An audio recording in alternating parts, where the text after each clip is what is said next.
There will be extra places for fans to clean their hands, and certain areas will get a deep cleaning more often. But for those who love to drag race, the show must go on. Plans are firming up this pilot project. The people I met today say it would be a welcome investment in the east side. There are about 12 different lots in the Duval neighborhood area being donated, altogether making up about 1.5 acres. Wayne Olfke has been teaching agriculture at Fort White High School for 11 years. Yeah, he loves it. It's like one of his favorite things to do. I can tell by the way when they take us to the land lab and he shows us everything, he smiles, he's always happy about it. For the past 8 years, he's partnered with the University of Florida Institute of Food and Agricultural Sciences to bring his students a unique learning opportunity. The Aquaculture in Classrooms program with IFAS teaches students about food production, restoration of endangered species, fish culture, and even building aquariums. They are the caretakers of these fish. Okay, come in every day, first thing, check the fish visually.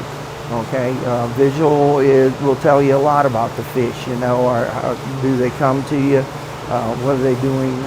Are there some dead ones? The students are also responsible for feeding the fish, cleaning the tanks, and monitoring the water quality. I feel like I learn more back here than I do in the classroom because this isn't in the book. This is like, it's not improvised, but it's not in the book. And it's more fun for me than when it's in the book because it's not all planned out and it's just, if it fits, then it goes. In addition to giving students a skill they can use at home, Olfke hopes the Aquaculture in Classrooms program gives them insight for the future. What we're working on here is something that needs to be addressed due to the population increase in the future. And also the modern technology that agriculture is bringing out. Our students today need to know some of these better, more efficient ways of producing food for mankind. And he says aquaculture is one of them. Conlon Birdsall, WUFT News.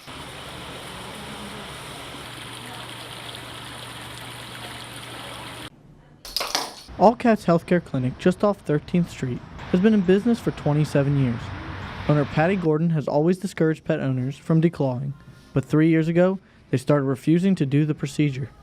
Gordon recalls a time performing the procedure didn't sit right with her. I did have somebody tell me that that their cats were so much more comfortable with our procedure, but it didn't make me feel good about doing the procedure.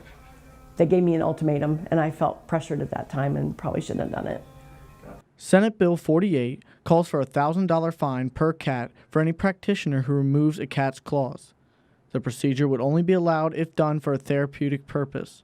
The Humane Society believes taking a cat's claws affects the animal in multiple ways. Imagine losing the tip of your finger and how that would affect, your behavior and the rest of your life and your ability to do all the things that you're used to doing. Declawing a cat is very painful for the animal. It causes behavioral changes such as biting and going to the bathroom outside the kitty pan.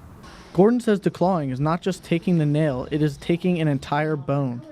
Education, scratchers, positive reinforcement, and even aluminum foil can teach cats to scratch something other than furniture.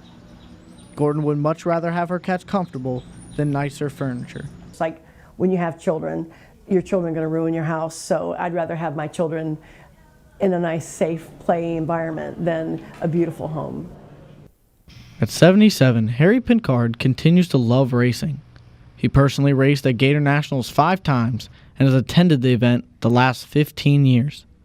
These days, he displays his racing car and interacts with the public. And Harry says he understands the danger of the coronavirus. A lot of people are really, really worried about it, you know what I mean? And it's spreading like fire, it's all over the place. Jeff Crotty is setting up for the event for the first time.